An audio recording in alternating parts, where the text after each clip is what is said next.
جب ٹینشن ہو مزار پہ نہ جاؤ, کہاں آؤ؟ مسجد میں اللہ سے مانگو. نہ روحانی ٹوپی ڈراموں کے پاس جاؤ. ممکن ہے آپ کے مدرسے میں بھی کوئی تعویذ گنڈوں کا کوئی روحانی کرتے ہوں, میں پیشگی معذرت, میں کسی کو نام لے کے برا نہیں کہتا, لیکن جو تعویذ گنڈوں میں پڑا ہے نا آج تک اس کا کام بنا نہیں ہے. اس کے دھاگے پلیتے پلیتے ساری زندگی انہی میں دفن ہو جائے گا وہ تعویذوں میں. ایک دھاگا یہاں بندھا ہوگا, ایک یہاں بندھا ہوگا, ایک یہاں بندھا ہوگا, ایک تعویذ فلانے بزرگ نے دیا, ایک امکانے نے دیا, ایک سلوار کے نیفے میں رکھا ہوا ہے, ایک وہاں رکھا ہوا ہے. چھوڑ دو ان فضولیات میں, کچھ بھی نہیں ہے, کچھ بھی نہیں. ہمارے پاس بڑے بڑے علماء بیمار ہوتے ہیں, روحانی علاج والوں سے علاج کراتے ہیں. میں ان علماء کے قدموں کی خاک کے برابر نہیں ہوں. ان سے کہتا ہوں حضرت الو بنا رہا ہے یہ آپ کو, اللہ کی قسم الو بنا رہا ہے یہ آدمی.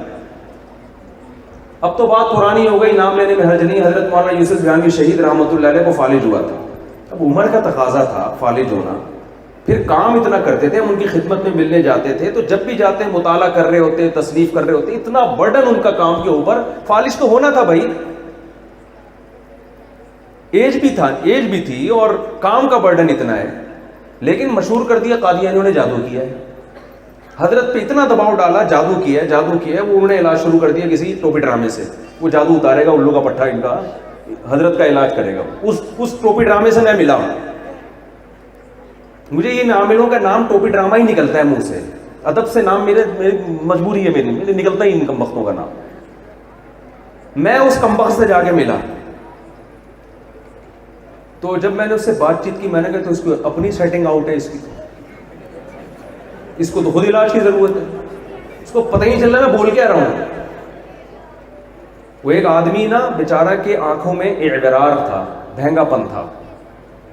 اسے کسی لڑکی نے چھیڑنے کے لیے کہہ دیا کہ تیری آنکھیں, کسی ایکٹر کا نام لیا کہ اس سے ملتی ہیں, کوئی ندیم پرانا ایکٹر تھا, اس سے بولے تیری آنکھیں ندیم سے ملتی ہیں. یہ بیچارہ خوش فہمی میں آ گیا, یار میری آنکھیں کس سے ملتی ہیں؟ ندیم سے ملتی ہیں. وہ لڑکی نے ویسے ہی, شرارتی عورتیں ہوتی ہیں, چھڑ کے چلی گئی. اب یہ اس خوش فہمی میں کہ میری آنکھیں کس سے ملتی ہیں, اس نے اپنے ایک دوست کو بلایا, بولا کہ یار میری آنکھوں میں آنکھیں ڈال کے دیکھ اور بتا میری آنکھیں کس سے ملتی ہیں.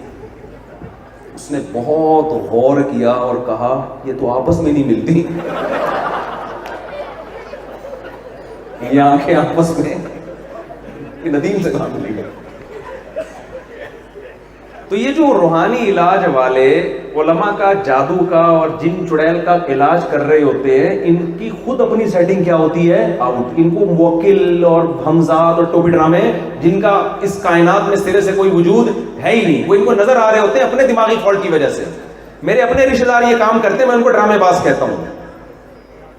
آپ یہ نہ سمجھیں کہ میں کوئی خام خواہ میں مجھے کوئی بغض ہے ان سے, میرے اپنے قریبی رشتے دار یہ کام کر رہے ہیں. ٹوٹلی فراڈ ہے یہ. بعض لوگ فراڈی نہیں ہوتے, ان کی اپنی سیٹنگ آؤٹ ہوتی ہے, تو ان کو نظر آ رہا ہوتا ہے ہمزاد اور ٹوپی ڈرامے نے اس ٹائپ, وہ عملیات کر کے ان کی اپنی کھوپڑی گھوم گئی ہوتی, اس لیے ان کو لگ رہا ایسا ہوتا ہے کہ جس کی گل چڑیل ہے وہ مجبور ہوتے ہیں بیچارے, ان کا دماغ خراب ہو چکا ہوتا ہے چلے کاٹ کے, یہ علاج سیکھ کے اپنی سیٹنگ وظیفے چلے پڑھ کے نا, ان کو لگتا ہے کہ اس کے ساتھ جن ہے, ہوتا نہیں ہے, ان کی اپنی سیٹنگ آؤٹ ہوتی ہے. آپ نارمل ہو, آپ سیدھے آدمی ہو, آپ کیوں اس کے پاس جا کے اپنا دماغ خراب کر رہے ہو؟ تو ان آپ پہ کوئی خدا نہ خواستہ واقعی جن آ گیا, سورہ فلق سورہ ناس پڑھو, دم کرو, بس بھاگ جائے ٹھیک ہے, نہیں تو برداشت کرو اس کو. عاملوں کے پاس گئے, وقتی طور پہ اترے گا, دوبارہ آئے گا, پھر آپ کے ماموں پہ بھی آئے گا, آپ کے ماں پہ بھی آئے گا, پورا خاندان لپیٹ میں نہیں آیا, میرا نام بدل دینا آپ. جو ان چیزوں سے بچتے ہیں ان کا خاندان, میرے تو خاندان میں لوگ یہ کام کرتے ہیں, میں کہتا ہوں میرے اوپر کسی کے باپ میں دم ہے, ایک جن بھیج کے دکھائے, انشاءاللہ کچھ نہیں ہوگا. پتہ ہے پھر کیا کہتے ہیں یہ عامل لوگ, اس نے حصار کھینچے ہوئے ہیں. بکواس ہے بھائی, ہمیں تو نہ حصار کا پتہ, کچھ ہوگا تو پتہ ہوگا نا, کچھ ہے ہی نہیں حصار. میں اپنا ایک قصہ سناتا ہوں آپ کو, آج سنا دیتا ہوں, بڑا پرانا ہو گیا, آپ تھوڑا فریش بھی ہو جائیں گے نا, بس بیان ابھی سمیٹ رہا ہوں. میں نے 4-5 سال پہلے کی بات ہے, عاملوں کے خلاف بہت بولنا شروع کیا. میں نے کہا ان کے باپ میں دم ہے نا, ایک جن چڑیل بھیج کے دکھائے, مجھ پہ جادو کر کے دکھائے. دیکھو یہ لوگ کہتے ہیں کہ پیغمبر صلی اللہ علیہ وسلم پہ جادو کا اثر ہو گیا تو کسی اور پہ کیوں نہیں ہو. یہ ان کے پاس بڑی زبردست دلیل ملی. لوگ فوراً متاثر ہو جاتے ہیں, یار جب سید الانبیاء پہ ہو گیا تو ہم کس کھیت کی مولی ہیں. او بھائی جادو اتنا آسان کام نہیں ہے، اس میں قوت خیالیہ کا بہت دخل ہوتا ہے. ہمارے نبی پر جو اثر ہو گیا تھا اس کی وجہ تھی، ایک حکمت تھی کہ یہودی آپ کو جادوگر کہتے تھے. اللہ کے نبی اللہ تعالیٰ نے آپ پہ تھوڑا اثر ہونے دیا تاکہ یہ طعنے سے آپ کیا ہو جائیں، بری ہو جائیں. یہ حکمت تھی. اتنا آسان ہوتا تو ابو بکر پہ کیوں نہیں ہوا، عمر پہ کیوں نہیں ہوا، عثمان پہ کیوں نہیں ہوا، علی پہ کیوں نہیں ہوا؟ اتنی اختیارات جادوگروں کو ہوتے تو یہی کام کر رہے ہوتے نا بیٹھ کے. عمران خان کیوں نہیں کرا دیتا نواز شریف پہ، نواز شریف کیوں نہیں کرا دیتا عمران خان پہ؟ ہے بھائی، یہ تو بڑے مزے سے ہو جاتا ہے حساب کتاب. ایک صاحب سے میں نے کہا یہ سیاسی لیڈر کیوں نہیں کرا دیتے؟ کہتے کراتے ہیں، دوسروں نے بھی اپنے ساتھ عامل رکھے ہوئے ہوتے ہیں. میں نے کہا بس کرو یار، کوئی عامل نہیں ہوتے بھائی. ذرا میاں بیوی میں جھگڑا ہوگا، فلانے نے کچھ کرا دیا ہے، یہ نہیں دیکھتے کہ غلطی کس کی ہے. یہ بد زبان ہے تو جھگڑا تو ہوگا، یہ کم بہت حقوق ادا نہیں کر رہا تو جھگڑا تو ہوگا. فوراً وہ بیل پہ تعویذ کی ہے فلاں. اور یہ ہمارے دیوبندی علماء اس میں مبتلا ہیں. اس میں میرے سامنے یہ نہ کہا کرو کہ وہ تو بڑے پہنچے ہوئے خلیفہ، خلیفہ ہو، بزرگ ہو، کچھ بھی ہو. میں لوگوں سے کہتا ہوں میرے پیر و مرشد مجھے تعویذ دیں گے، میں استعمال نہیں کرتا. میرے مسئلے دعاؤں سے حل ہو رہے ہیں. ان پرچیوں، میرے شیخ و مرشد بھی تعویذ دیتے تھے دوسروں کو، اس لیے دیتے تھے کہ یہ جا کے پھر بازاروں پہ جائیں گے اپنا ایمان خراب کریں گے. خود کبھی بھی استعمال نہیں کیا، ہمیں بھی کبھی ترغیب نہیں دی. اور ہم ان پرچیوں سے دعا مانگو بس اللہ سے. بعض اکابر اس لیے دے دیتے ہیں کہ وہ پھر بالکل ہی شرک کی طرف چلا جاتا ہے نا.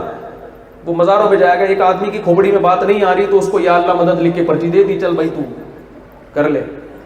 وہ اس لیے کہ وہی ہے نا ارطغرل ڈرامہ بہت سے لوگ دیکھ رہے ہیں. علماء خاموشی اس لیے اختیار کرتے ہیں کہ یار کم از کم فلم دیکھنے سے تو اس کو یہ چھڑوائیں گے تو فلم دیکھ. ایک آدمی چرس پی رہا ہے، ہیروئنچیوں میں بیٹھ کے چرس پی رہا ہے، آپ اس سے چرس نہیں چھڑواؤ.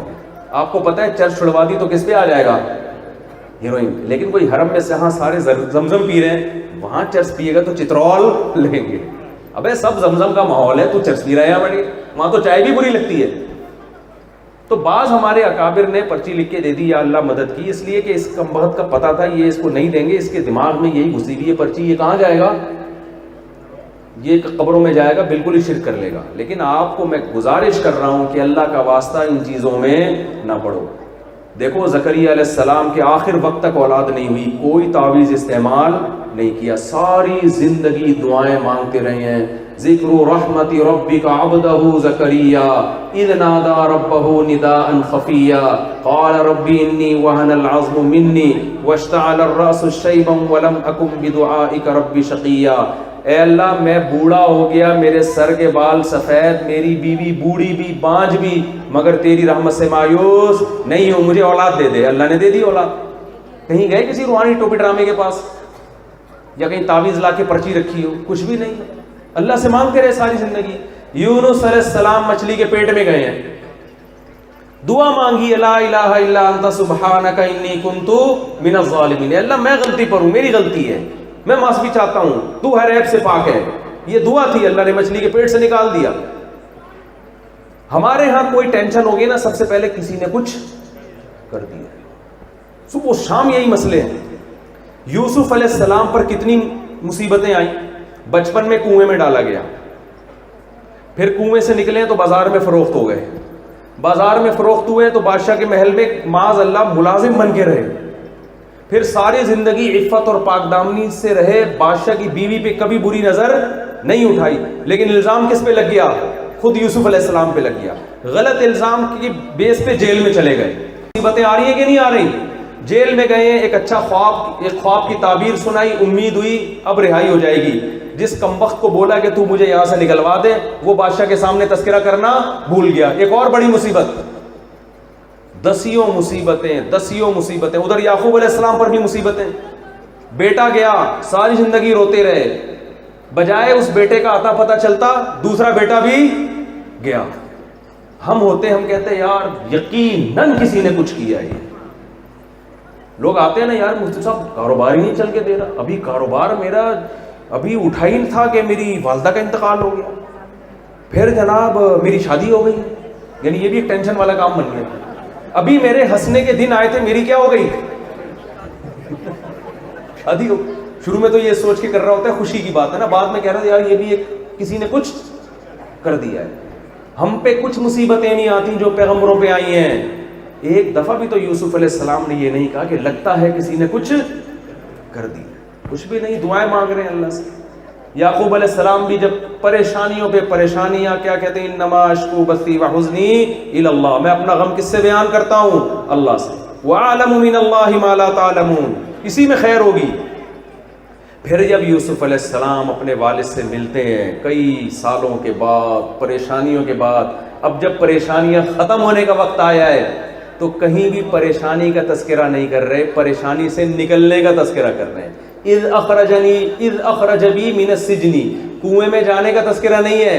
اے میرے ابا, میرے اللہ نے مجھ پر احسان کیا, مجھے کنویں سے نکالا ہے. بھائی ہم ہوتے ہیں, ہم کہتے ہیں ابا یہ تو میں ابھی بادشاہ بنا ہوا ہوں, ابھی آپ دیکھ رہے ہو جو میں نے ماضی گزارا نا, ابا بس مجھ سے نہ پوچھو. پھوٹ پھوٹ کے رو رہے ہوتے ابا سے مل کے, ابا ایسی ٹینشن تھی کہ ان کمبختوں نے مجھے کنویں میں پھینکا تھا.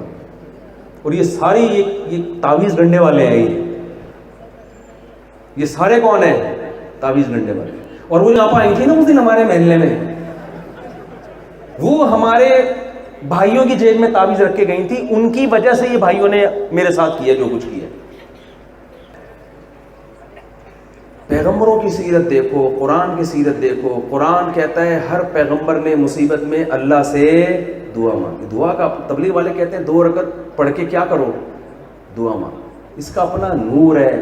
جتنی ٹینشن ہو, پریشانی ہو, دعا کے علاوہ کسی اور کام میں مت پڑو. سمجھتے ہو کہ نہیں سمجھتے, زندگی سکون کی گزرے گی.